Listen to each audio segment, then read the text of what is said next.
thank all the speakers who have taken time out to be here with us. We've got an amazing panel of speakers, coming from different fields. Yes, everyone is in sport, everyone is in football, but different experience, different backgrounds.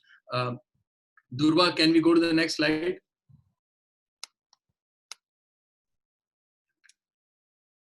So we'd like to introduce the speakers. So we have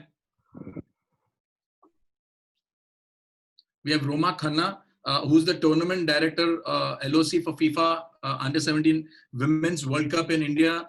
She was also with the Under-17 Men's World Cup, which happened. So welcome, Roma, and thank you for being here. With Roma, we have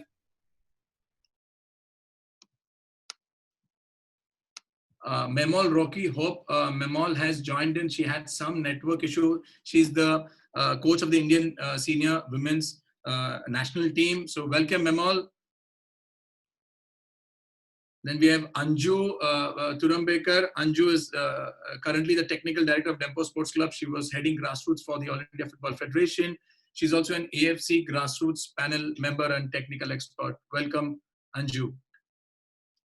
Then we have Durva Vaya. Durva is a sports scientist with Reliance Foundation Young Champs, former Under-17 and Under-19 Indian women's team coach, a former player.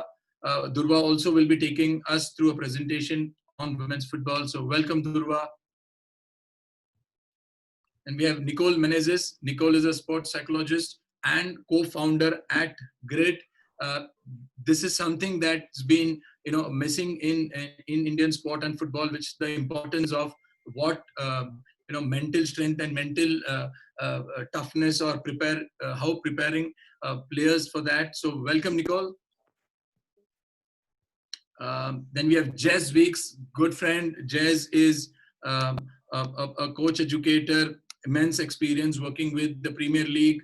Most of the coaches know him because of the Premier skills, and he's worked with the FA, the UFA, Fulham, and loads and tons of experience. Thank you, Jez, for accepting the invitation and always being there to support us. Thank you, Jez. Welcome.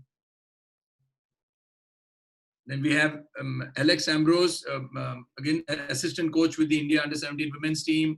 He was the assistant coach with the Mumbai City. He was being an international player himself.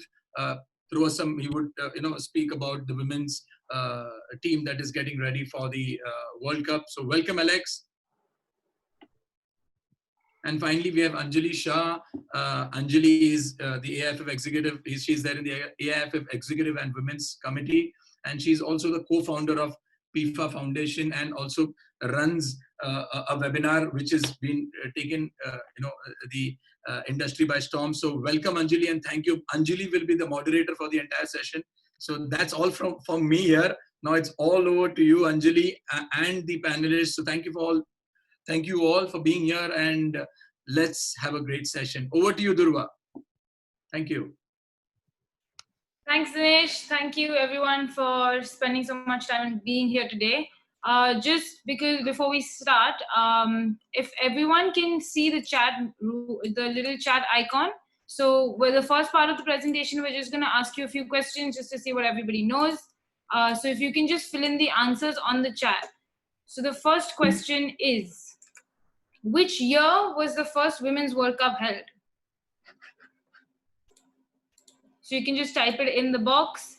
If anybody needs a hint, it was the year I was born. For anyone who knows me or wants to find out my age, you can just type it.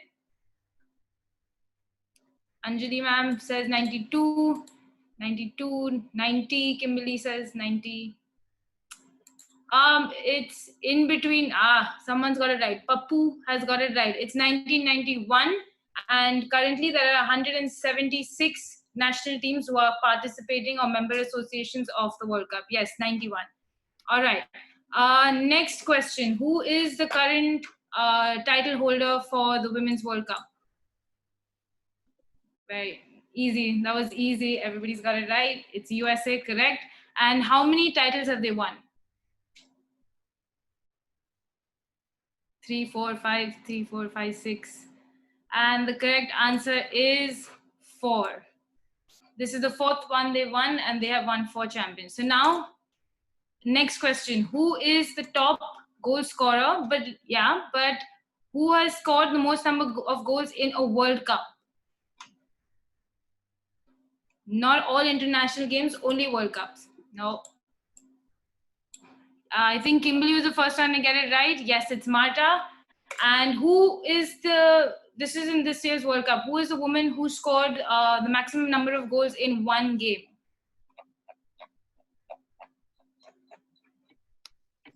She's had a little bit, yes, very good. Alex Morgan, she's the only player who scored 6 goals. All right. So now we go from the world and we move to Asia. Next question is, who is currently ranked number 1 in Asian Football Federation in women's football? Japan. No. Are we ready for this? Are we ready for this? It is Australia. Australia is currently number 1. And the FIFA ranking is number 7, and India tracks down all the way to 11 and 55. So I think one thing that Dinesh also has mentioned before when we were having this conversation is that maybe we need to readjust our sights and first look at getting really good in Asia, and then it's not far away, we're number 11. All right, now we move into women's football. Does anybody know which year the Women's League IWL was started? In 2016. Yes. 2016. Can anybody guess which year the first women's league in any state in India was conducted? For a hint, this is before I was born. No, so it's 1976. Manipur was registered as the first ever women's league.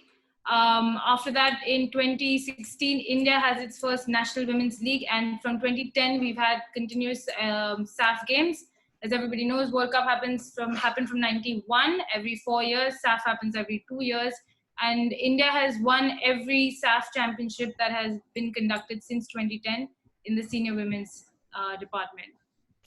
Next question: how many teams in this year's IWL? 12. 12. All right. In the 4th season, correct. It's 12 this year, and in the 4 seasons that we've had 82 teams. And can anyone say how many numbers of states are active in with women's football? 8 No, it's not 8. No. 15 is close. All right, the right answer is 16 states are currently active with 8,188 registered players.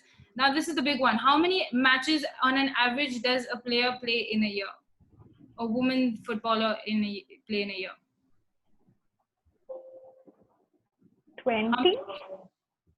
Oh, 40. 25. 40 is in India, yes, in India. 25 to 40, 20. 25. And the right answer is 14 on an average.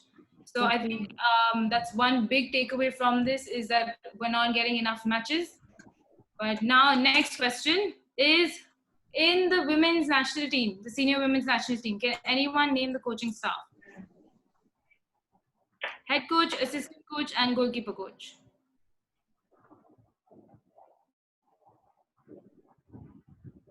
Yes, we got Rajat sir.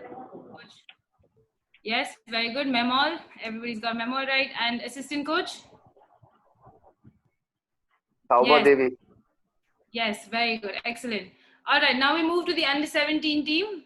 Who are the head coach, assistant coach, and goalkeeper coach? Under 17 Women's World Cup team. Yeah? Yes. All right, I think everybody's almost got the answers right. If you can see, what really is a really good, inspiring thing is that out of these 6 prominent figures in Indian women's football right now, 4 of them are Indians. So I think that's a huge, good, positive takeaway for us. And I think it's something that we are very proud of as a women's football community. So now we want to go into this. I think this is going to be a tough one. Does anyone know how many A license coaches we have, women A license coaches in India? 16, 4. Wow, Kim, 4. That's a bit low. No, 14, 9, 5, 4. All right. Okay. So more than 10. All right. So the real numbers are, we have 10 A license coaches, 15 B license coaches, and then you can see the other numbers. What's really something that we need to, as an association, as a community, need to work on is trying to increase these numbers, because if you look at numbers in Japan, for example, there are at least 5 times of this. So I think that is one of the things that we need to focus on. So this was just to get us all on the same page about women's football. And now we come to the really big question that I'm going to leave with Anjali ma'am, is how do we develop this and how do we take it forward? So Anjali ma'am, over to you.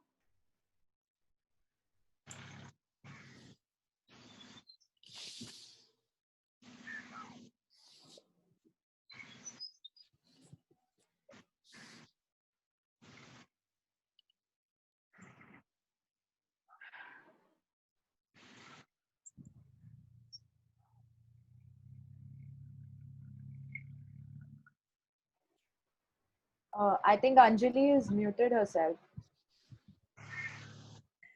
Thank you, Durva.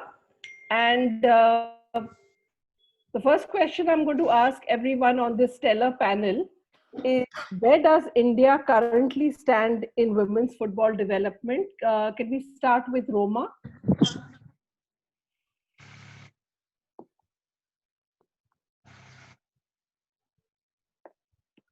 Hello, Roma? Sure. Anjali, if you can just repeat your question. Yeah, I'll repeat. Where does India currently stand with the women's football development? Well, I would definitely say it depends on how you see, and I can probably bring in a perspective from that of an administrator and someone basically who's worked in multiple areas in terms of organizing. For me, I would say that if you compare it to the last 4 years, the development has been steady, it has been incremental. A lot of positive changes that I have personally seen in the last 1-2 years. And the number one thing that comes in from an awareness perspective. I'll give you a federation's example of hosting an under-17 men's World Cup in 2017, and then the next tournament that was announced and that is scheduled to be held in India is for women's, the under-17 women's World Cup over here. What we also see is, a lot of people would say it could have been more, but at the same time, no one is shying away from it. Everyone says that everyone believes in the fact that it has to be incremental, it has to be done in phases, and everyone is doing their bit. So what I see is an extremely positive scenario, that the platform and the base is being set, and how we take it from there is up to us and for everyone to work together on that. Great, Roma. That's a nice, positive, and optimistic opinion. Anju, what do you feel about the current stand in women's football development? What is your take on this? So like if I have to compare like my playing days till today, like, you know, the journey I have seen, there is a huge difference, absolutely huge difference. The kind of work federation has done in all these years, the entire women coaching team and the administration and, you know, the states, the kind of work they have done in terms of organizing leagues or, you know, getting girl child on the field. I think it's immense for sure.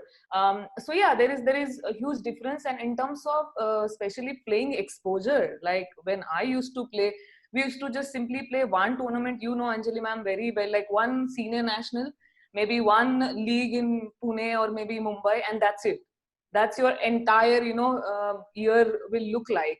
So, but if you see now, you have kind of district league, you have state leagues, you also play IWL, you also play senior national, and if you're a good player, you also get chance to, you know, get in the national team. So the number of, you know, games, or maybe the number of session every girl is going under, I think that's absolutely huge.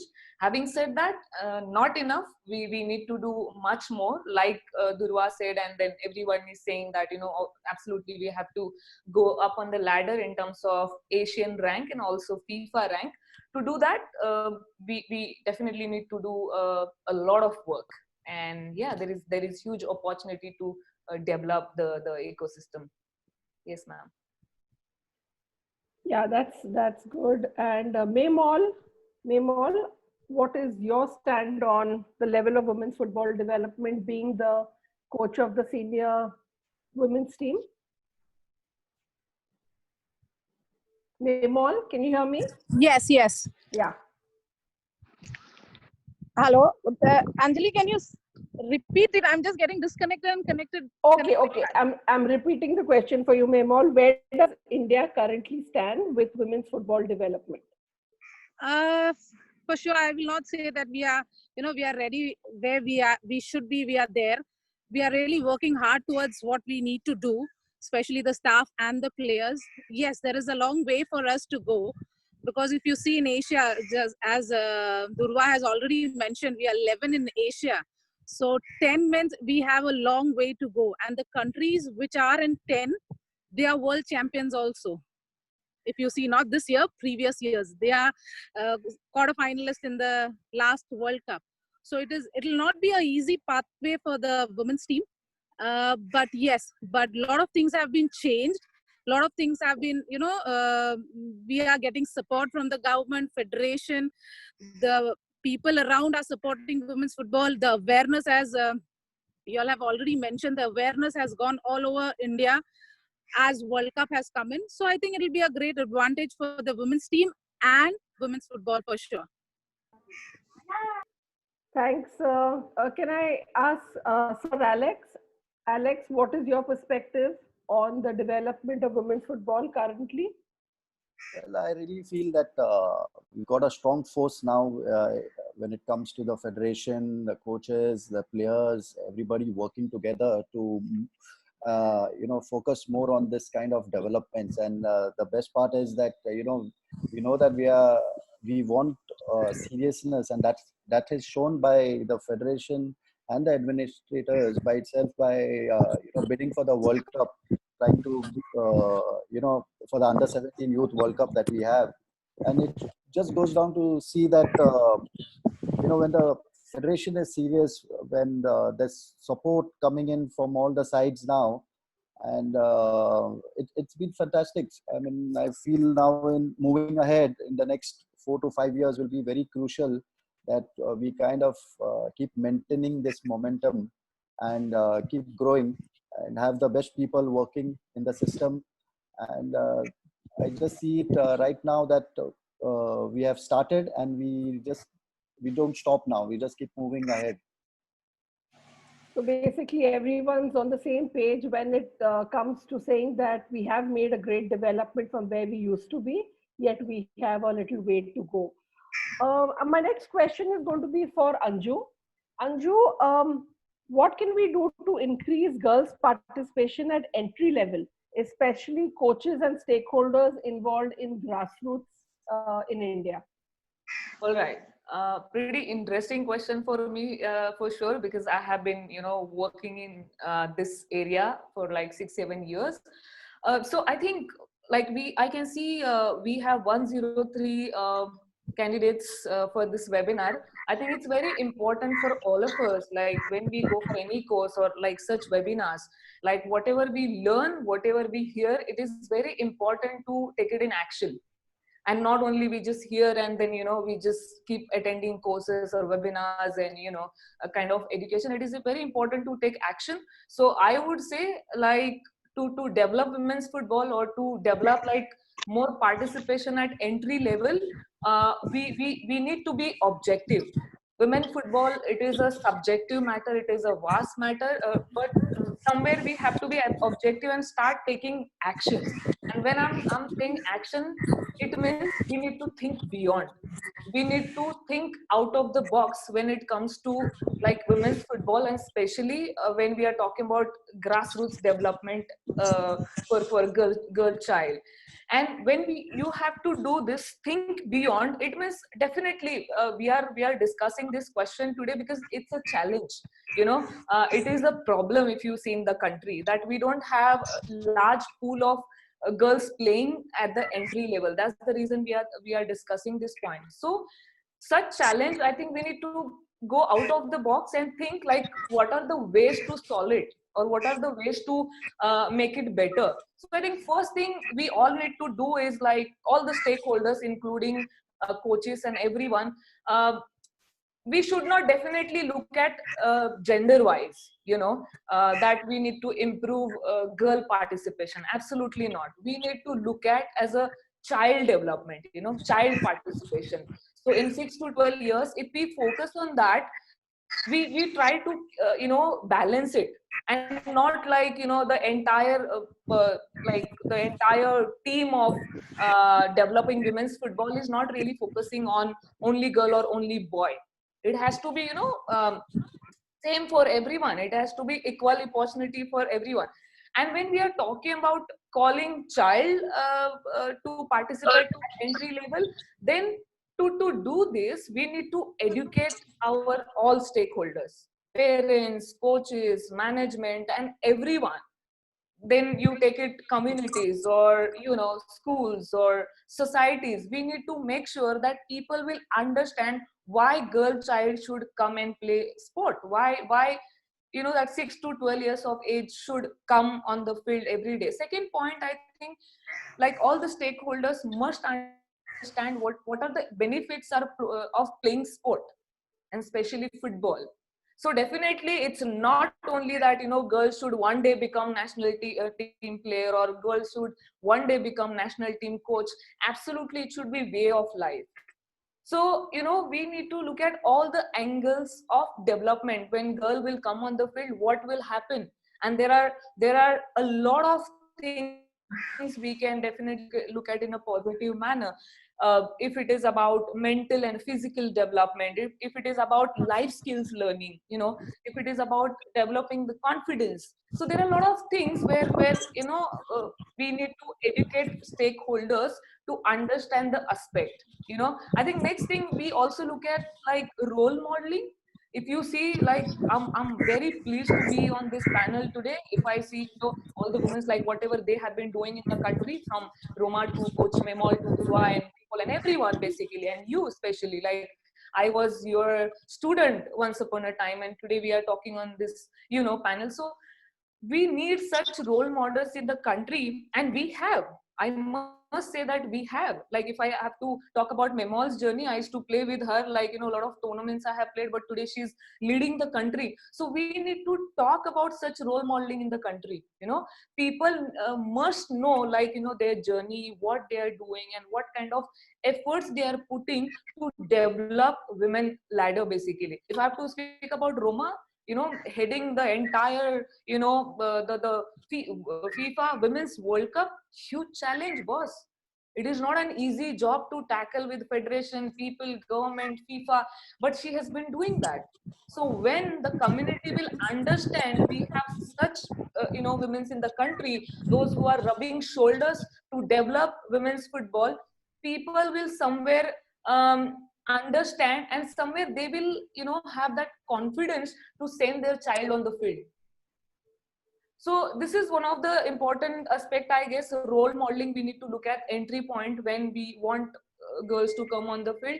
I think next point is very important. When you're trying to keep everything like intact, it's also important to provide right education. And when I'm saying right education, from like having team talks to speaking to the parents, from having technical sessions on the field, from review session, everything. So somewhere we need to definitely look at this angle, the kind of education we are providing to the young child. you know. So if we are really doing that in a right manner, again, obviously you are giving hopes to people, you are giving that confidence to the society, where girl can come up, learn life skills, learn sport, and definitely can do much better at highest level. And I think last thing I must say that it is very important to have right people on board. And again, when I'm saying right people, it is not that, you know, just picking up like, you know, oh, Durva is the best goalkeeper or she is scientist, let's just pick up Durva. No, we need to look at this angle, how we can educate people, how we can empower them to especially work at entry level. And I think what I have learned, like a lot of people I have met in the country, normally people feel that when it comes to entry level, when it's come to, you know, grassroots, let's just have average people. No, I think this is one of the wrong statement I have been hearing in the country, because this is where you know, you mold child. This is where you teach everything, techniques, values, behavior, everything basically. So we need to have right people to develop women's football, to develop grassroots football at entry level. I think these are like few aspects if we really look at seriously, and if we really put this action every single day, we can definitely make it happen, like what we really want to see in next 10 years in the country basically. Yes, Anjali. Thank you, Anju. That is such a refreshing input from you. Specialists at the entry level, yeah. Is, I believe, the need of the hour to get the youngest children the best education possible in football. Next question out to Memol. Memol, are you satisfied with the pool of players currently available for selection for the national team? Not me. Nobody will be satisfied if you have any number of players, because we as human beings, we are very greedy for a lot of things, and especially when it comes to player. Definitely as a coach, I would love to have more and more and more players. But as it's already said, the World Cup is coming up, and the highlight for the women's football has grown. Grassroots have taken up, and I think in future it'll definitely be a bigger, very big base for women's football. Yes, at present we have few. It's not that we don't have in the country. We have some good players. We have some big tournaments, some nationals happening. Some things are there where we can scout players from. But I think the head coach from the men's team also will not be satisfied after having a ISL tournaments and I-League tournaments. And still, as a women team head coach, I will definitely say it's less, but yes, something better than nothing. So I have few players, and I have not satisfied, but for sure we have in India, there are quality players around. Please keep being greedy for the best players, because I think only when your standards are going to be really, really very high, as they already are, is it going to make a big difference to the women's team. Thank you. Moving on to Roma next. Roma, do you think the Under-17 Women's World Cup will help in increasing women's participation in the game? Definitely, Anjali. One part of it which we have been very keen in terms of right from our hosting strategy has been about increasing participation within the women's game, and also providing that boost and support to the women's game. And the third element is also, which is very practical and which is required, is increasing the commercial value of the women's game. And we've been consistent from our hosting strategy at the time when we bid to right now, basically. And we've not, moved away from our core principles. And we are confident that every program, to be honest, that we do, every activity that we undertake has these three core principles to it, be it our legacy program. I'll give you an example with the legacy program.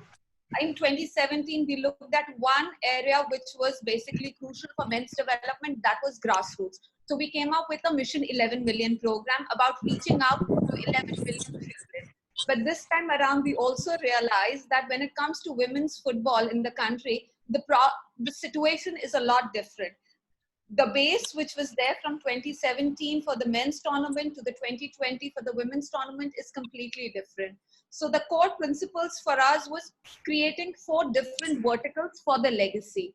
One was where all of you would be interested would be football development. Here we talk about player development, we talk about coach education, we talk about referees, but we also talk about creating administrative development for the coming into it. The second element that we talk about is basically about grassroots. The third element where we come is about community engagement. So community engagement is exactly somewhere where Anju touches. It's about raising awareness. It's about taking football to the community. It's about actually saying, just come, play. Kids need to play together at a young age. It is not about boys. It is not about girls. So that's where we develop certain sustainable programs which the host cities can take it forward. The fourth element comes to the part where we talk about increasing the awareness and commercial value of the women's game to say, this is cool as well. Just come and watch the product once, which is where we're doing programs like Football for All program. You may have seen that we did 2 editions of Football for All program, which were very well received. One we did on February 28th in Delhi, where we got kids. Now, Football for All Carnival is basically about you can come and play, compete, or on a non-competitive format where you can come and paint about football. You can just have VR activities and generally just have fun and connect.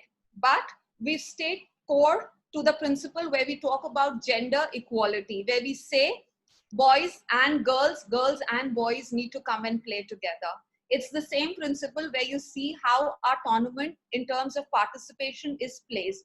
We say at the end of the day, in 2017, it was the Indian national team that played for the first time in the World Cup, and they happened to be men, young boys. Similarly, for the next edition for the 2020 Women's World Cup, we do have a national team that will represent India. They just happen to be women. At the end of the day, a player representing the country is a player, national team player. The gender should not matter. And that's exactly where we, from our end, we see development, increasing participation. If you look at it, even in terms of the strategy, under 17 Women's World Cup is not what we are looking at just as an end point for us. For me,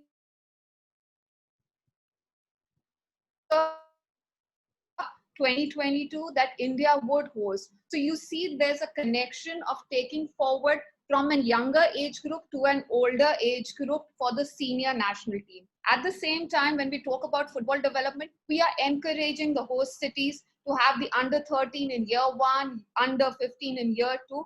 There's already the Khelo India under 17 leagues, which are being set up by the AIFF as well as the Ministry of Youth Affairs and Sports with the state governments. So that's where we are confident. Change cannot happen overnight, but to answer your question in one line, take this as the launch for things to be bigger and better.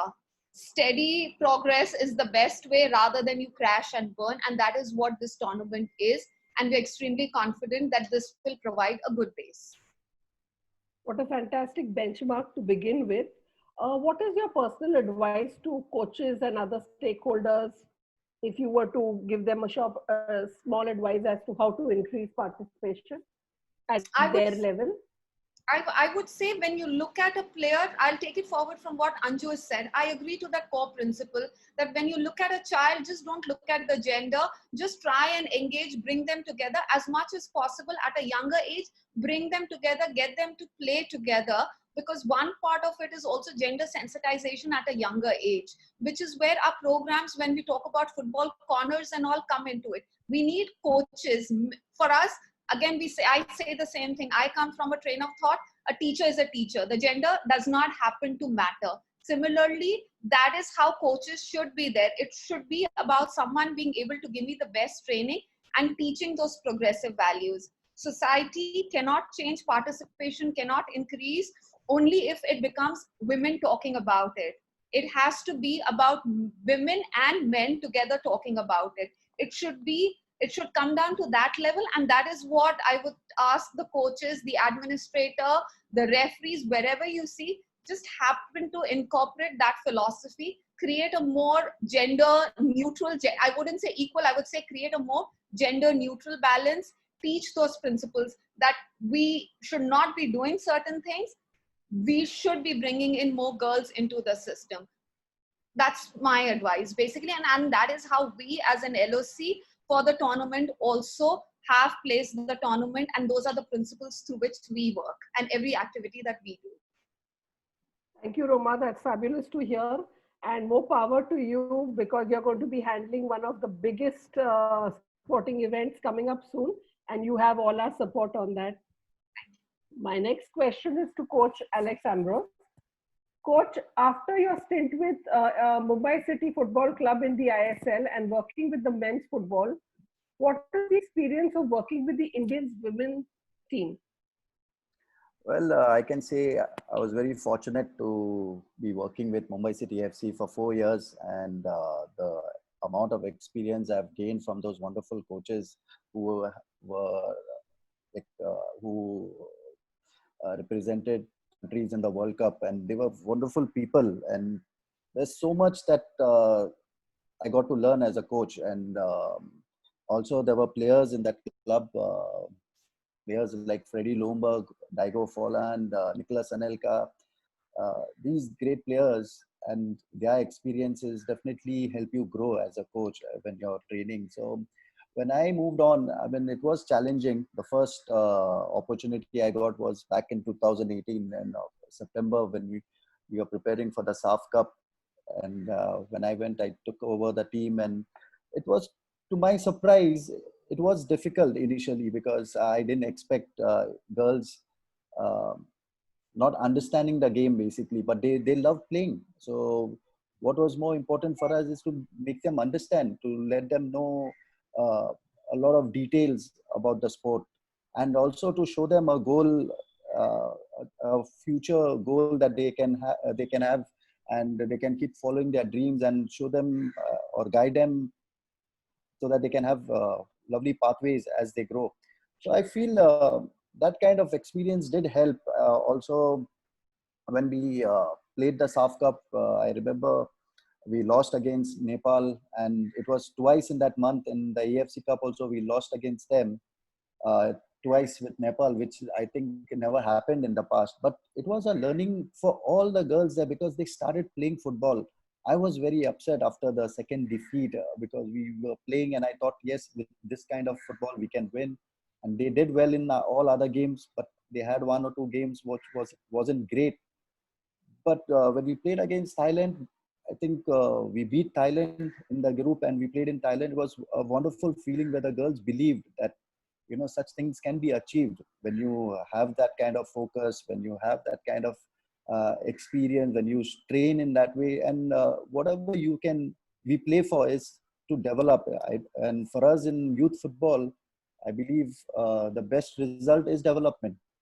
You know, every player that develops in youth football is a fantastic moment for the federation, for the coach. And this kind of experiences really helped me, that I started learning a lot more about what girls at that age think. I started talking to a lot of coaches. I remember calling Memol. She helped me during that time, and you know, it helps so much. I mean, at that moment we used to have those conversations about how we can, you know, get things in place for these girls. And there was a lot of work happening from a lot of people, and even Memol making calls to someone else to find more information about these girls. So the idea was good. I mean, my experience was fantastic, and I'm still learning. I'm enjoying myself training these younger girls now with the under 17. And it's great to see that these girls are actually at a different level right now. And I'm just happy that, you know, and I hope that these girls don't stop their development at any cost. I think we are all there to support them.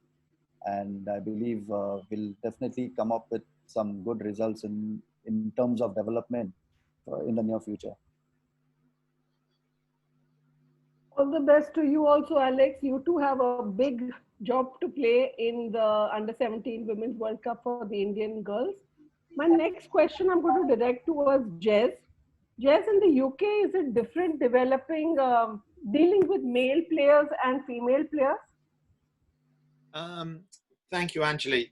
Firstly, I'd just like to say that I echo some of the comments that have been made around the significant changes that are happening in Indian football. I've been coming to India for the last 8 or 9 years now. I think I've done 20 or 25 trips now. And it's been amazing watching attitudes change and also the enthusiasm and engagement from both female players and coaches and coach educators. This isn't just a women's football comment, first of all. It's very easy, and I've had many chats with many coaches where I'm asked this question: what are the differences between India and England? And firstly, I would say that I would never put English football on a pedestal around its kind of approach or learning. I think one of the things that I stress is that within football, within countries, it's important that we're always all learning from each other. And I know that I've benefited massively from my trips to India and the learnings I've taken back. And those of you involved in the Premier Skills Programme know that every coach, both male and female, that's come over from a Premier League club has returned to England a lot richer in their knowledge from both the culture and also the approach to football. In regards to dealing with players, kind of if you break that down to two areas, one around kind of from a coaching element and the other from a logistics element. And I've also been watching the comments come down the side here as well around this term around equality and kind of making sure things are balanced. And this phrase is often used in women's football around a level playing field. And I think if you talk about an elite level for a moment around, say, the WSL and the Women's Championship, many of the clubs are trying to, and we're not going to talk about money for a minute, trying to provide a level playing field between the men's and the women's teams. And if you put that down, and we'll talk elite for a moment, if we look at some of the clubs, be that Liverpool, Man City, United, etc., Tottenham, they are, albeit they have been pressurised in some cases, but pressure is sometimes a good thing in women's football. But the majority of those clubs now are providing the same training facilities for the men's and the women's teams. So they're providing a literal level playing field, that the facilities that the men get are the same facilities that the women's get. And we found that that snowballed. And actually, we have to say that some of the clubs like Manchester City that very early on gave the same facilities to the men's and women's team, that then had a snowball effect. And actually all of the other clubs were like, well, hang on, if Man City are doing it, we're going to have to do it too. And as you now look down the league, more and more and more of the clubs are now providing the same facilities, and albeit that being from a sports science point of view, from a training point of view, from the kit and equipment point of view. I was at Fulham Football Club. That was one of the clubs I worked for in the early mid-2000s. So nearly 15 years ago, and that's when I joined them. And that was when in England we gave it the first go at setting up a professional league, and Fulham, and that didn't actually work. It basically collapsed within 2 or 3 years because clubs were putting money in and there wasn't the support from the league. So it's been a bumpy ride around this level playing field. So from a logistics and operations point of view, providing equal opportunities is really important. Similar to some of the things that Roma said, one of my remits for the Women's Euros in 2021, which is going to be England's biggest tournament for many years that we've hosted, is that we are ensuring that we are also providing the same facilities that we're providing for the Men's Euros as we are for the Women's Euros. And that does take quite a lot of pushing around kind of, well, look, these are elite professional players and I want this training ground for those players. We wouldn't not do it for the men, so why are we not doing it for the women's? And therefore, my journey over the last 3 years, having been involved in the bid, has taken me to every corner of the country, discussing the importance for a level playing field between the men's and the women's game professionally. And at times it's hard, but it's so important that we do kind of keep pushing for that kind of equality. So when we talk about that, that's the challenge then, and we're all aware that some of the commercial revenue from TV, etc., is not the same. So therefore, it's impossible to compare salaries, etc., when we're talking about dealing with players and opportunities. But I think there's some definite progress from some of those practical elements.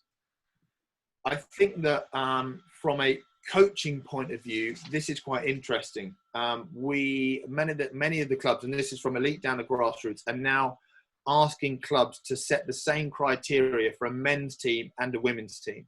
So you need those qualifications. You need to make sure that there is the same level of quality assurance, qualification, training for a coach of a men's team and a women's team. However, that does present some problems, only because if you rewind slightly, there may have been, and this is not just an English problem, I'll come on to that in a minute, a challenge around if there haven't been the opportunities previously to allow female coaches onto courses, you then may not have those women coaches that actually then have the qualifications to take up those roles. And then you suddenly end up with either a male coach or a non-English coach coming in and taking that role. And then there comes that discussion around, should there be a women's coach, a male coach, etc. And I think that, and this just comes from my experience of working in India, and I know when we put up the numbers of coaches and qualified coaches in India, probably the reaction is that they're quite low. I know that that's a significant increase from 5, 6, 7 years ago. So there's definite progress being made. But what we have done in the UK is that we've made sure that there are opportunities, sometimes female-only courses, and definite pathways for female coaches to get their qualifications, be it up to the top, the A license, the pro license. So then they're in a position to take up those senior coaching positions. One example, I'm sure some of you may have heard of Vicky Jepson. She's the manager of the Liverpool women's team.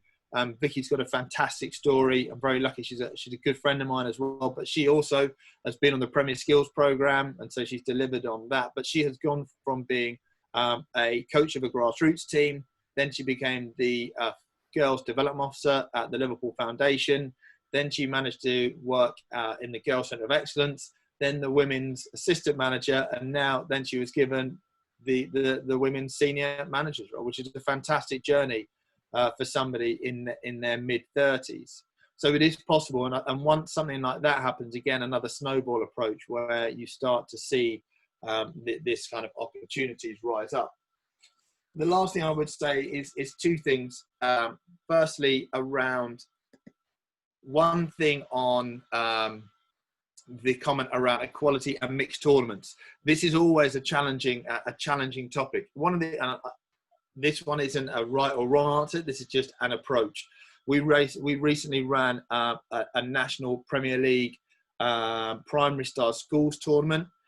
And the approach that we've taken, and this has been for the last few years, is that you actually have a mixed tournament and a girls tournament. And by having a mixed tournament and a girls tournament at under 8, under 9, under 10, under 11, what that allows is it allows for the girls that are progressing well within their football ability to play alongside the boys. And then, however, there then is also a platform for the girls to play on their own. Because again, you can't rewind history. And if 10 years ago there wasn't the opportunities for a girl to be playing, then they will potentially be behind that boy in their development. So therefore, it's a nice balance. And we found, and the response that we've had from many of the schools, from clubs, from participants, is doing that. You have two simultaneous tournaments. One is for mixed, so it could be boys and girls, but you also put on a girls tournament at the same time, has worked really well. The one thing I would say, though, and this is just something for us to go away and think about, is that it is important to talk about equality and level playing fields, but we also have to be realistic that there are some physiological differences between men and women. In February this year, it was announced that Chelsea FC had been the first football club in the world to tailor their training around female players' menstrual cycles. And then it was announced following that that England and Phil Neville were doing the same. So I think we also have to be aware and open. And having been in India for a while, sometimes it can be a challenge to talk openly around some of those challenges. However, it's important to, and that's as important for the male coaches on this as well, that we're aware of the physiological differences between men and women, and we take that into consideration. We know that girls and boys go through puberty at different rates, and that has to be taken into consideration. So yes, equality and level playing fields, but also with the mindset that there are certain differences. I also talk, my final point just on the differences. I have a 4-year-old daughter, Sienna. Those of you that have been on Premier Skills have tracked her with me and her development and her growing into football. And it's interesting watching her. And we talk about wanting, and this is literally from a personal point of view, we talk about mixed teams and wanting them to play together, etc. But I've also observed of a 5-year-old girl who is really looking for female role models to be her coaches and wanting to play football with other girls. Not the boys, she wants to play with other girls. And therefore we do need to provide these platforms for girls only, as well as mixed opportunities, because there are some girls that just want to play with girls, saying there are some boys that want to, and that's not a wrong thing. Sometimes just girls want to play. And watching Sienna's class at school, the 5-year-old boys are very different to the 5-year-old girls. There is a lot more rough and tumble, and Sienna just wants to be playing with the girls and enjoying that. So some interesting discussion points, but hopefully that's answered some of your questions. And please, if anyone's got any questions on there, and I have seen the one about the WSL season ending. I know as much as you guys from the announcement yesterday, so sorry I can't answer any of those questions. Thanks, Jez. That was very enlightening. And yeah, an equal playing field is something we can just aspire for. Memol, what do you think? What would it be like if both the Indian women's team got the an equal playing field in terms of infrastructure and everything else? How do you think that would help us?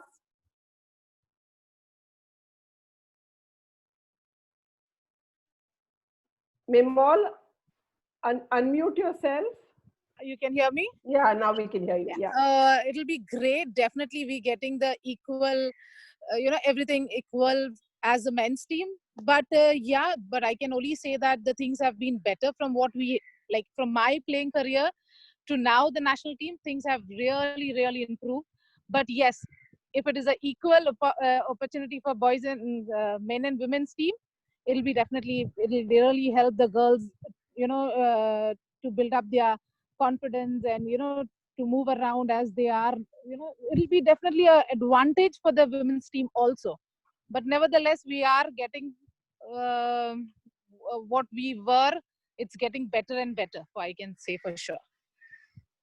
Moving on to something Jez mentioned about the importance of sports science, we're going to have Durva on. Durva, having been both a player as well as a sports scientist at Exeter in England, what would you say are the major differences between football in England and in India?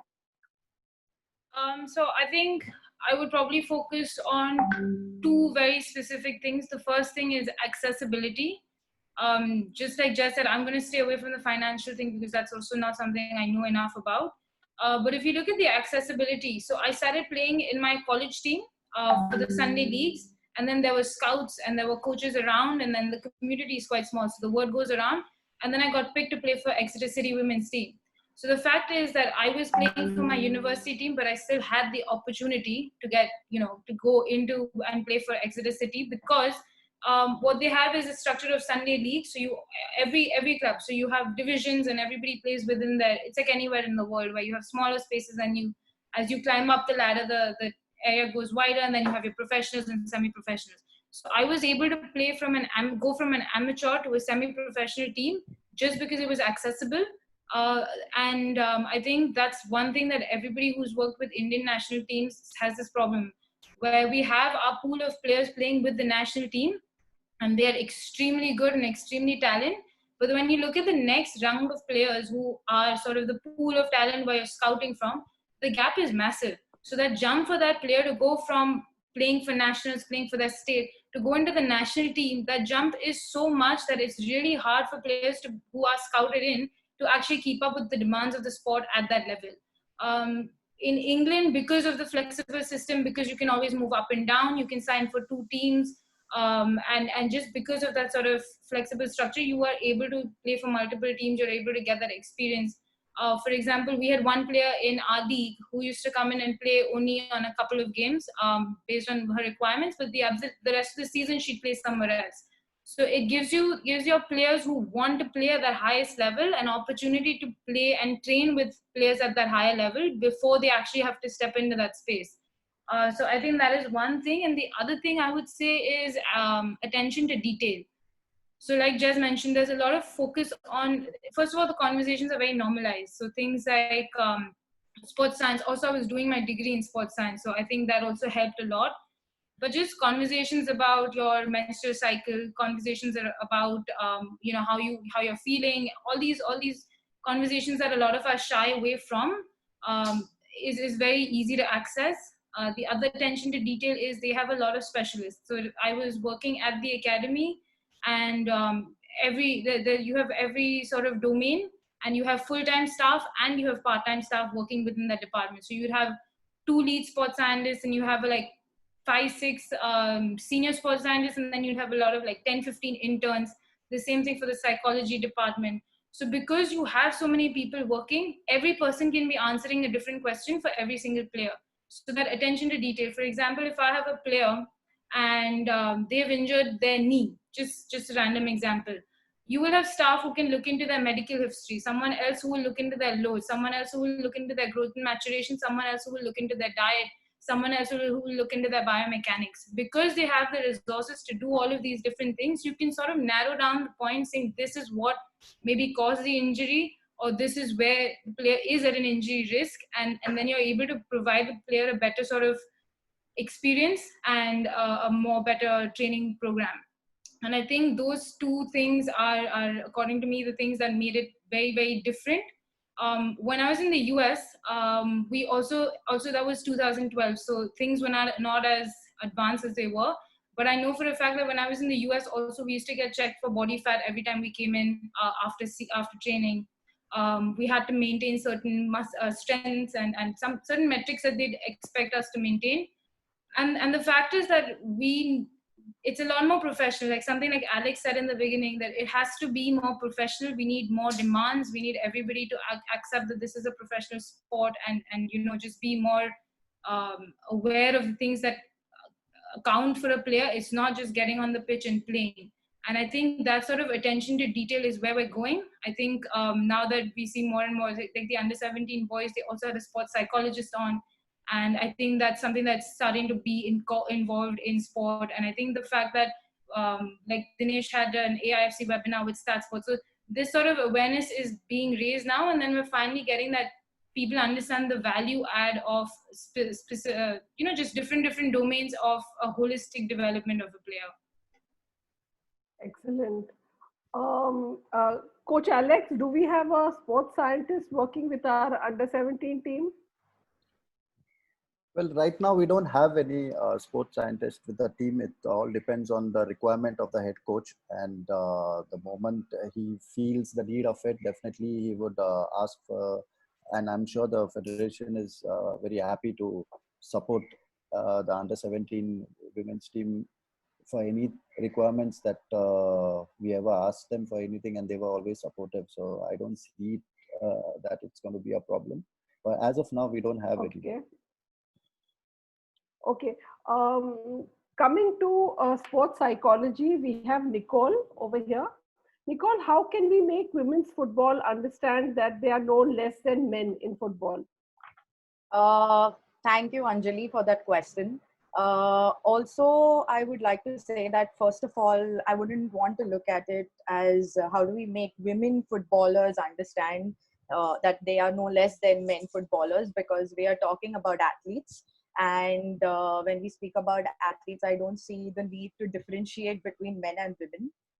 So when we talk about this, in our dialogue itself, when we have this difference, we have already created that discrimination right there. So what I would before want to start with expressing is the role of a mind, that plays a huge part in performance, and that is something that though most are aware of, but it's something that's not applied. Like for example, being a sports psychologist, that's something that I come across a lot.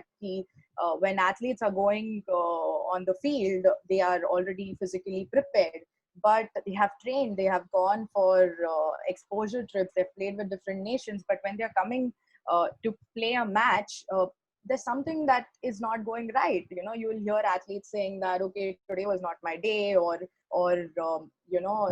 I couldn't focus, or I don't know why I gave that wrong pass. So what happens is, we don't realize that these comments coming from athletes is actually connected to the mental aspect of the sport rather than the technical aspect. So what happens is, when athletes come back to the training ground, because they have not performed well, they start training back into the technical aspects of the sport, not giving much value to, okay, my mind wasn't in place, and I need to actually train my mind to get my performance on track. So when we speak about the difference, I would say that it's the mindset that we need to train, not only in female footballers, but also all athletes. And that's the main reason being that when we have 11 athletes in a team playing in the field, okay, and from these 11 athletes, even if 3 switch off during playing, because of a wrong pass, or because of the self-doubt that they had before entering, or because of less confidence when they see a team that they perceive better than them, you are actually playing with just 8 players, so there itself you have lost your ground. And which is why it's very, very essential to train an athlete's mind.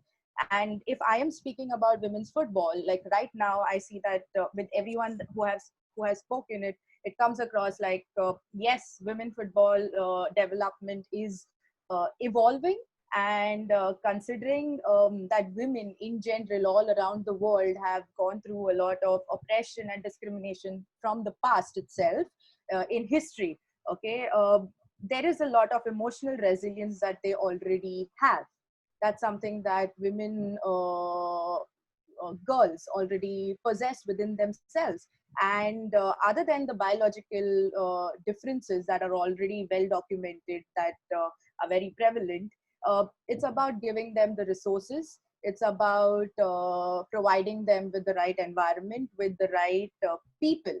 Like when Durva presented, I was surprised to see that the number of coaches, A licensed coaches, are just 10. We need more people to come in the field to train the girls, not only technically but also fight for them, to give them equal opportunities and resources in order to bring them up. We can't just expect our players to be performing well by just having a technical team in place, because other countries like Australia, Japan, they have like Durva mentioned, they have holistic development.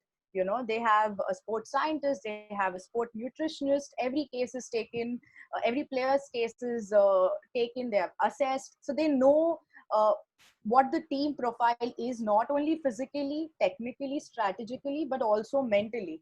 And if we want to bridge the gap, and if we want footballers, soccer players, our female and male players to our women players to feel that they are no less, we need to provide them with those opportunities, and we need to work towards building their mindset, because the representation of women in sports is very less. And these girls are not only representing the country, but every woman who has not been allowed to move out, or to come on the field, or to just express themselves. these girls are actually representing each and every girl who has not been given that right to freedom to just be, or like Anju said, you know, the child participation, they have been stopped there itself. So in order to empower these girls, I personally feel that we need to have a team that provides them with all the possible resources, uh, uh, and then we can be in a better position to say like, okay, like now we can see, or we can see the difference, or we can expect this kind of a result coming on. But without having the support of a whole sports science staff, it becomes difficult to expect when we have not provided.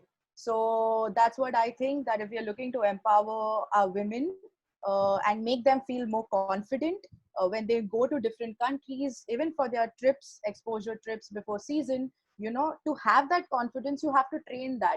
Because every day you're technically training yourself, still you are going back on the field during your practice sessions and still training those same passes, same dribbling, same drills that you have. You're constantly training that. Why? You already know how to play football. There's a reason that we are practicing it over and over again. But no one has actually trained these athletes to train their confidence, or how to recover from mistakes when I make one, or how do I you know, make quick decisions, or how do I shift my focus at different points. And these aspects need to be trained in order for a woman, for a female footballer to feel more powerful on field, to feel more confident on field. And that's something I believe that we need to incorporate when we speak about development. Wow, Nicole, real powerful words indeed. Provide before expecting. That makes so much sense. How can we expect everything without actually making sure everything is first provided to these players? That's a very, very nice perspective you have given. And I think everyone's very enlightened about the role psychology plays in the performance of a player. I've got a question from Aditi Chauhan, who's a national team goalkeeper. Aditi's question is to Anju. She says that, you know, everyone would love to see boys and girls play together at grassroots level, but considering Indian society and our culture, is it really feasible? We have football academies that have boys and girls coaching together, but it is mainly dominated by boys, and more or less the girls don't feel comfortable and they'll end up leaving. So what can we do about that, Anju? Aditi, thanks for your question. And I have been reading a lot about your academy, and obviously I know the kind of work you're trying to put in, and we are very proud of you at this young age. While you're playing, you're trying to do this.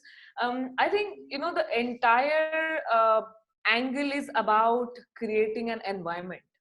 So like, girls are trying to come, they want to play sport, but somewhere down the line, you know, they are not comfortable.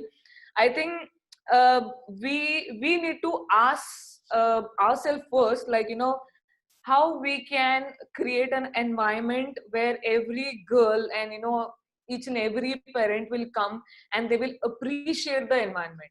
You know, I think when I look at my playing career, like most of the time I have played with boys, and you know, I think every single day, somewhere down the line, I have experienced that uncomfortableness, because you know, there was no environment, there was no welcoming approach from anyone where you will feel wow, like, you know, I'm enjoying. So Aditi, I think it's more important to educate you know, all the members of your academy on how we can create an environment, and you know, how we can make them feel the importance of sport, as well as, you know, approach, as well as learning, the experience, the, you know, it's a kind of, you know, whole package when we are look at holistic development. So we have to consider a lot of perspectives, we have to consider a lot of aspects where we can create an environment. So I think this is one of the point we can definitely focus more, to have more girls on the field where they can feel comfortable. Okay, question for Roma. Anjali, can I just say Yes, one more? of course. Go ahead, Durva. I just want to add to that. I think what Anju is saying is also very true, and I think what Aditi is trying to say is also very true. But I think what happens is that the players who do step out and go play with boys are your intrinsically motivated players, the players who just want to be better for themselves, who are driven. Those statistically, that number is very few. So if you have 100 girls playing football, only 10 of them will push themselves to go and put themselves through uncomfortable situations, like Anju has just said. Like growing up, she had to really struggle to get to where she was, and I was a junior when Anju was playing, so I've seen that journey. But again, there are such few exceptional people who will have the courage to do that. So like Anju is saying, we need to create a safe space where you have a place where all sorts of players who are not as confident, who are still on the fence about it, because that is where you will get your major pool of players. It's like Jeff said as well, his daughter wants to play with her friends. She wants to play with the girls, and that's also very natural. So I think there isn't a one size fits all, and I think that to say that it has to be inclusive or you have to have grassroots where girls and boys mixed is a slightly unrealistic way of approaching it. I think we need to be a lot more practical about it and say, look, in this environment, these girls are happy to play with the boys, and you leave them there because you know they're going to be there. They're comfortable in that space. But what about the players that we're not able to reach, who are not comfortable in that space, whose families are not comfortable? I think we've all had experiences where parents have come to us and said, look, I'm not comfortable, my daughter's playing with the boys.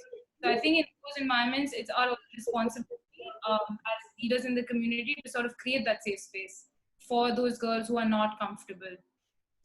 Anjali, just to add one point to that as well. Yeah, sure. It also falls to the responsibility of the coach.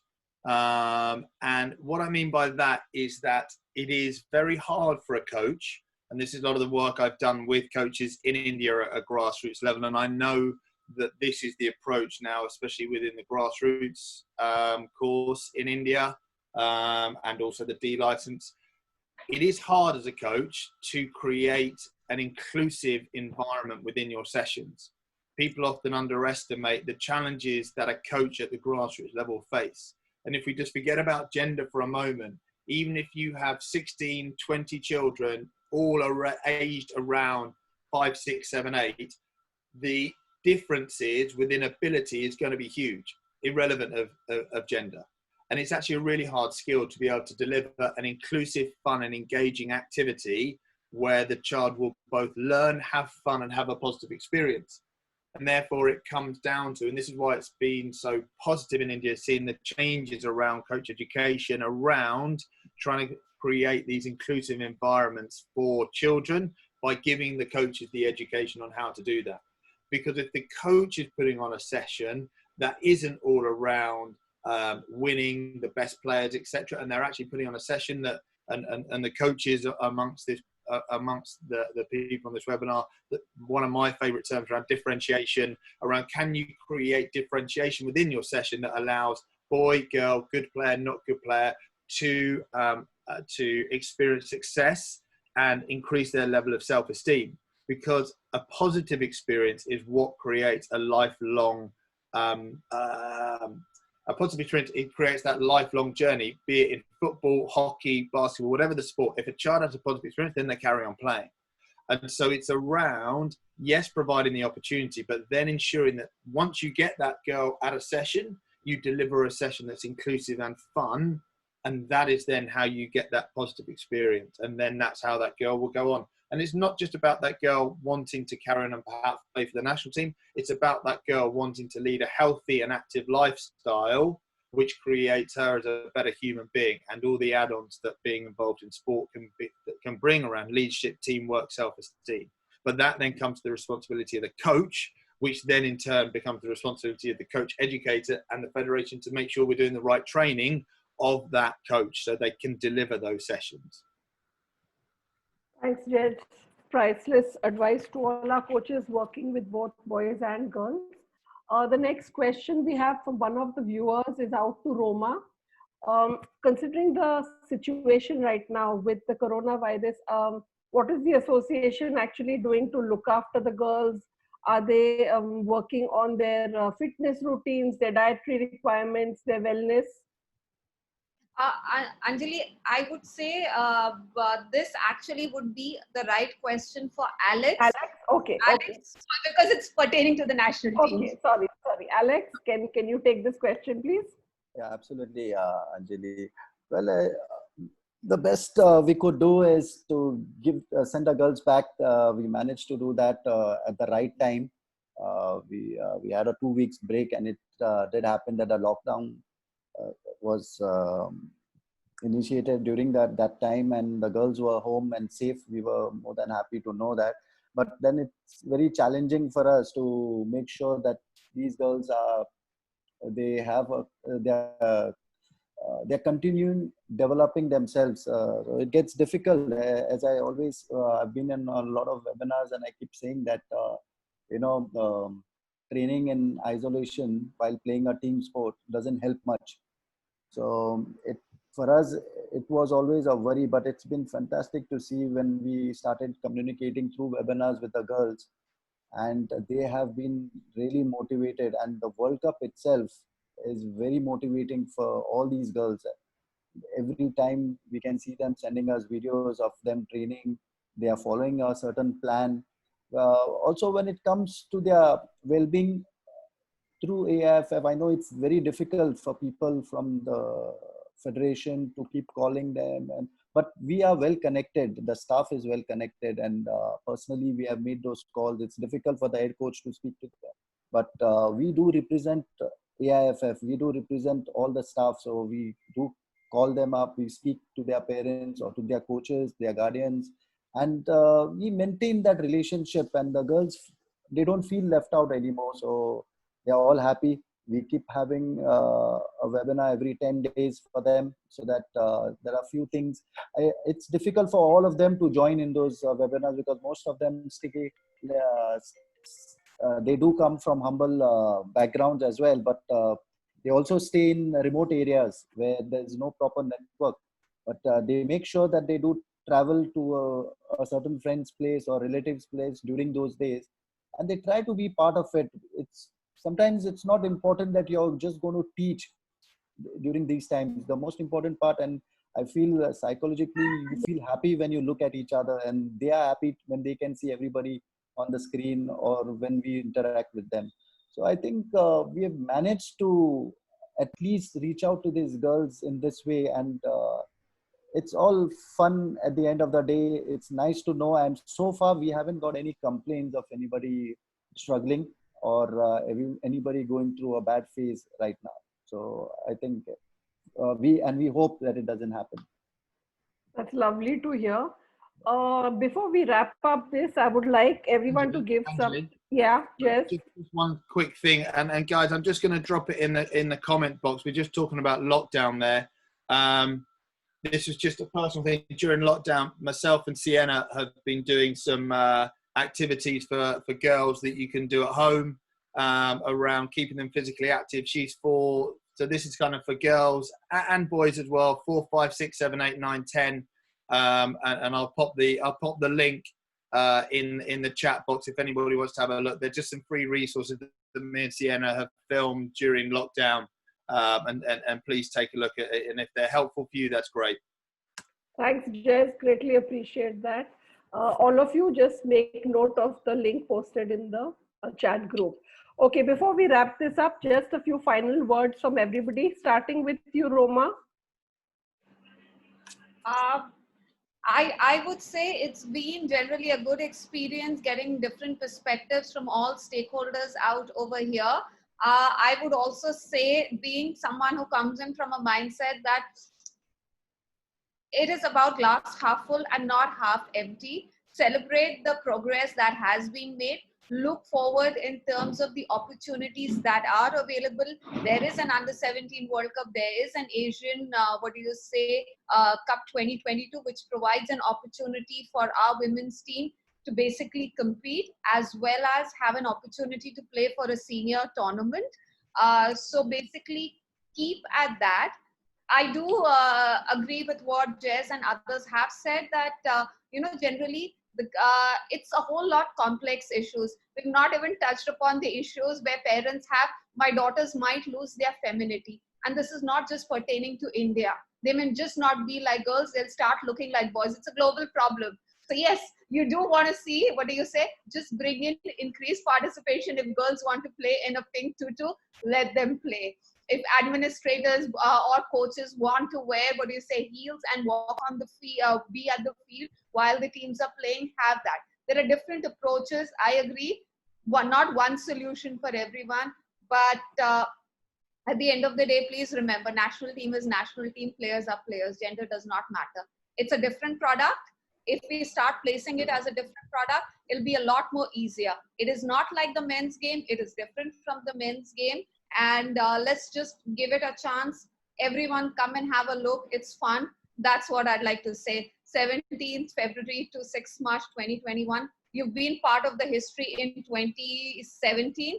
Please, men and women, please come. My final words to the women out here as well, a shout out to them. You've always said that, not enough opportunities are available. Now it is your opportunity to come fill up the stadiums, come support the team that is going to represent India. Men did that in 2017. It is your opportunity. Bring your families and please come. That's what my final words are. Thank you, Roma. We will be there and we will be supporting women's football. Memol, any final words? First of all, it was a good webinar, being a part of it, and all from coaching. Earlier, we should look at one part of it as coaching, and we should not bother much. But today, like psychology and so many things have been involved in sports, and especially the highlight is World Cup, as Roma has already mentioned. The awareness has gone all over the world, and I think the countries have been, our state has been covered. At least Goa, anywhere you go, first thing they ask, ma'am, any chance for the World Cup team? I said, so the awareness has been around. So I think it's just we as coaches, or we as women around, we just need to support women's football and keep the stands full, as Roma has already mentioned. I think that's the cream for us for now. And it was great being a part of this webinar, and I enjoyed myself, and hopefully in future we can do more and more. So thank you for inviting me for this, and all the best, everybody.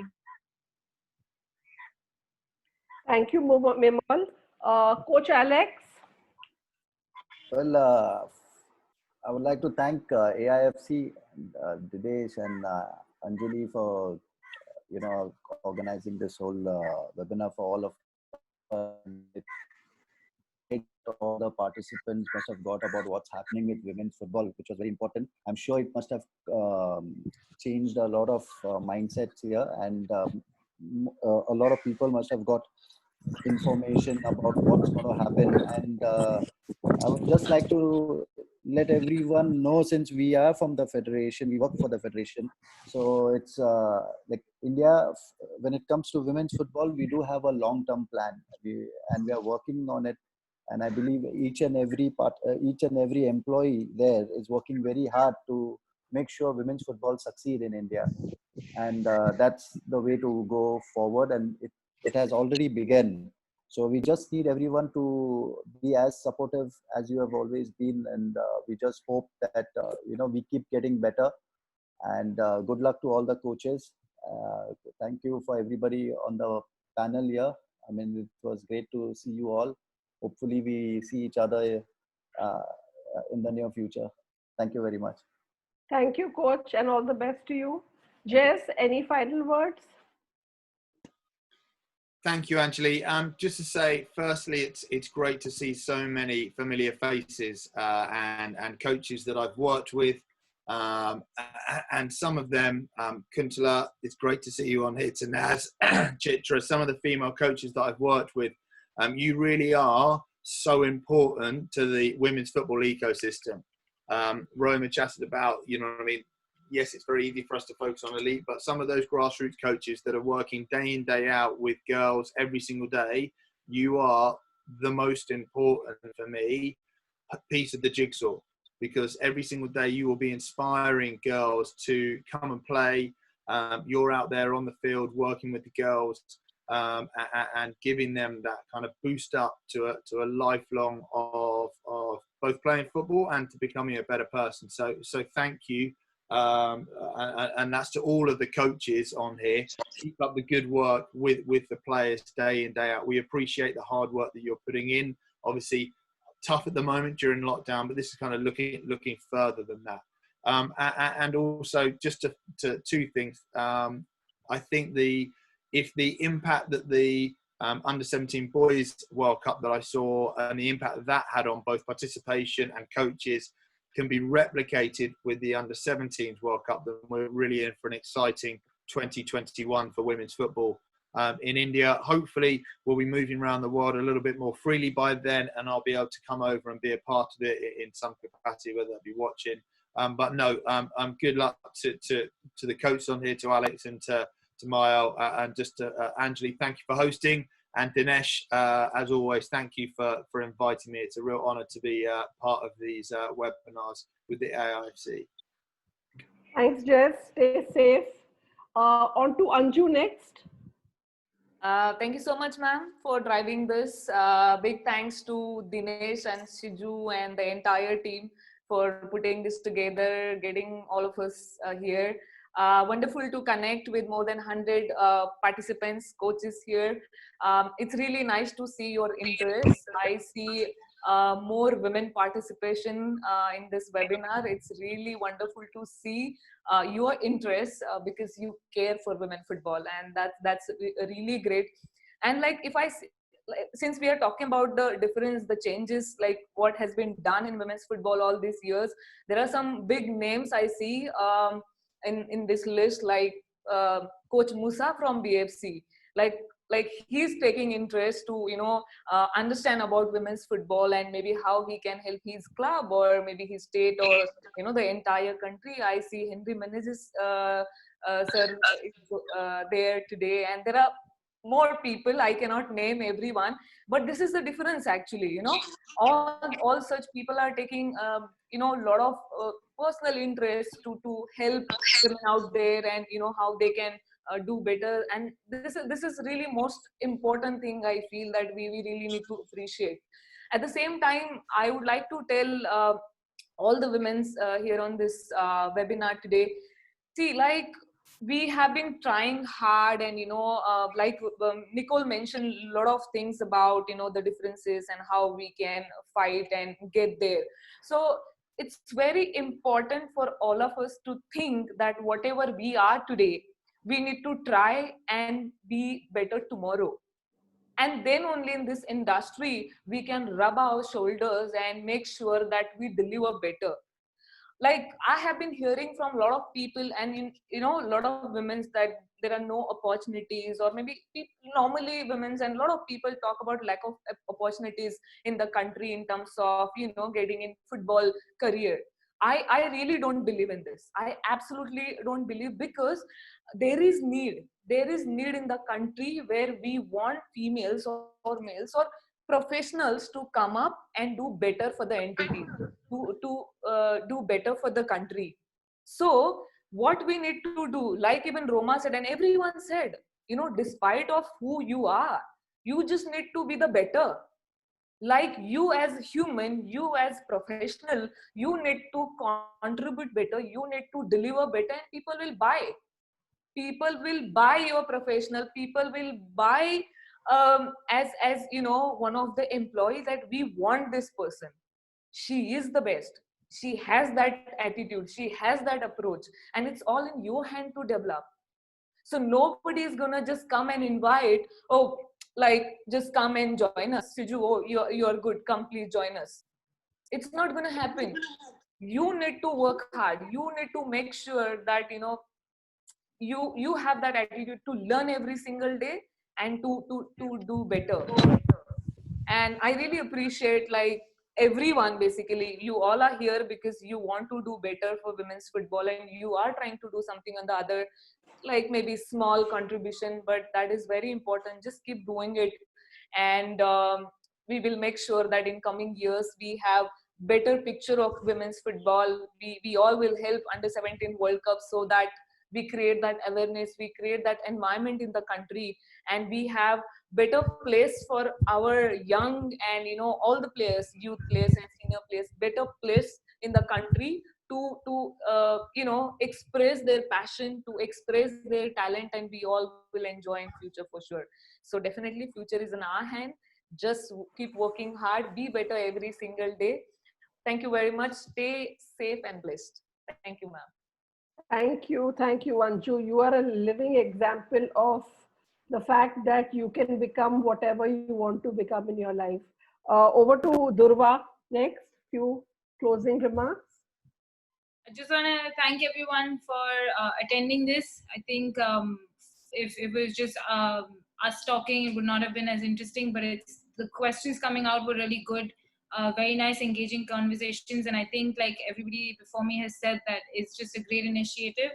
And I think it's really nice to see that some of the people who've coached me through my journey, who have supported me through my journey, are here. And so it's very humbling to be here. And I think just one thing that I'd like to say in the end is that, like Jez mentioned, the puzzle. So the pyramid of women's football cannot only be developed by AIFF or only be developed by grassroots. I think it's very important that all of us do our jobs to the best that we can. And like Anju said, keep pushing to be better every day, because if everybody in the piece of the puzzle does their job, only then is a picture going to look beautiful. Otherwise, we'll just have gaps. So I think everybody is extremely valuable, and it doesn't have to just be that we point fingers and say, you're not doing this, we're not doing this. I think we all need to point our fingers to ourselves and say, let's just do what we can until things get better to where we want them to be. Thank you for having me. Thank you, Durva. Nicole, closing remarks.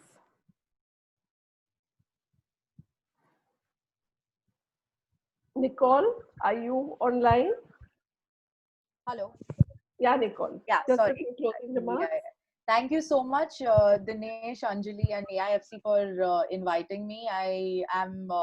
I'm very glad to see the amount of participation for women's football. I think this is my first football webinar that I'm sitting here for.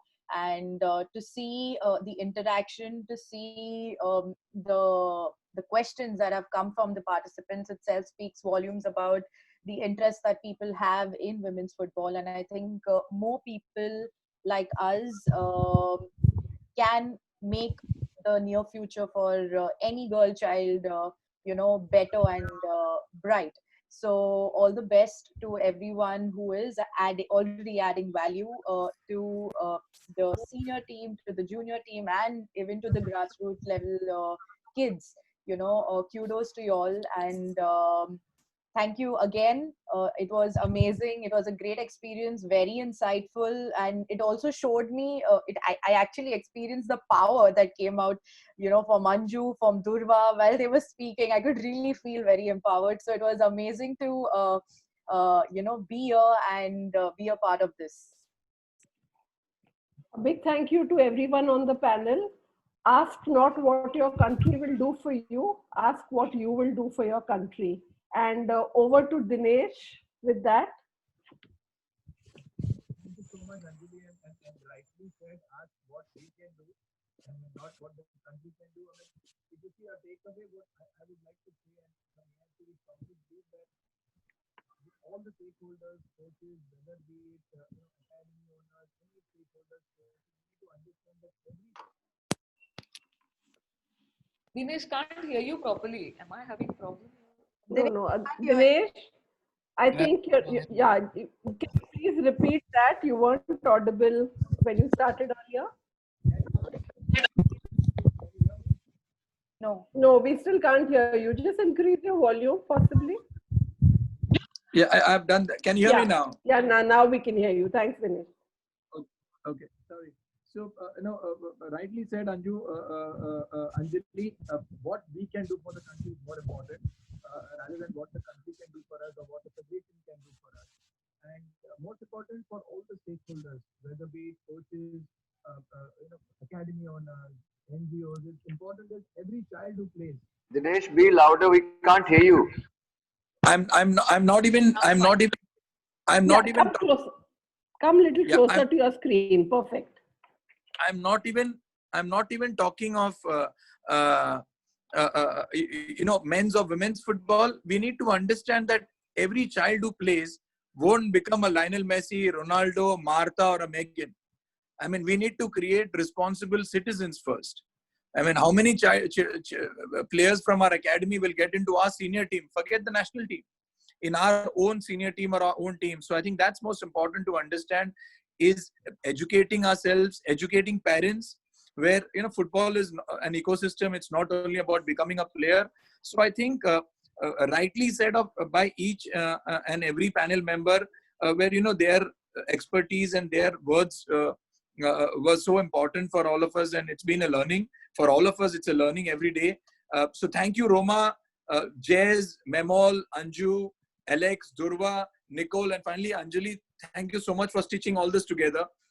Asking the right questions, right time, and moderating the entire session.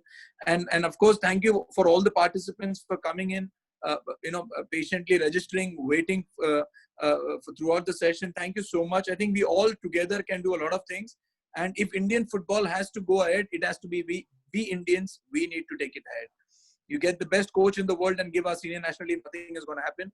We need to pull ahead and we need to fight ahead. So thank you so much. Stay safe, take care, and God bless. Thank you, Dinesh. Thank you.